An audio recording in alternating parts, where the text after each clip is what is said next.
तुम्ही पाहत आहात MCN न्यूज मराठी। तेल्हारा तालुक्याच्या हिवरखेड येथील मुख्य ओम शांती शाखा आत्मसंतोष भवन मध्ये प्रजापती ब्रह्माकुमारी ईश्वरीय विश्वविद्यालय माउंट आबू द्वारा आदेशित शाखेच्या संचालिका रश्मी दिदी यांच्या नेतृत्वात सनातन धर्म जागृती तसेच अधिक मास निमित्त जगात शांतता सुख समृद्धी नांदावी तसेच शिवबाबाचे ध्यान सुमिरण करून योग साधनेद्वारा स्वतःचे ज्ञानार्जन भगवंत प्राप्तीचा मार्ग सुकर होऊन सगळ्यांना आनंदमयी जीवन जगण्यासाठी व मनावर ताबा ठेवण्यासाठी 33 तास अखंडित योग साधना करण्यात आली। या निमित्ताने ओम शांती शाखेतील भाऊ बहिणींनी योगभट्टी समापन प्रसंगी शिवबाबाला दीपोत्सव साजरा करून औक्षण करून योग साधनेचा दीपोत्सव साजरा केला। अधिक मासानिमित्त शाखेतील सौ शोभा राठी शाखेचे प्रसिद्धी प्रमुख बाळासाहेब नेरकर यांचा अधिक मास यात्रा भ्रमण परती निमित्त शाखेमध्ये रश्मी दिदीकडून शाखेतर्फे नंदादीप कपडा लत्ता उपरणे देऊन सन्मान करण्यात आला।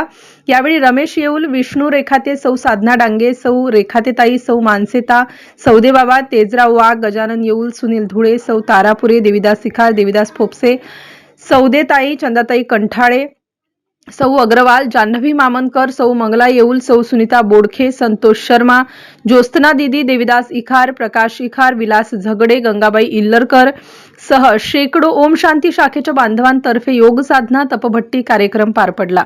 MCN न्यूज मराठी करिता बाळासाहेब नेरकर हिवरखेड।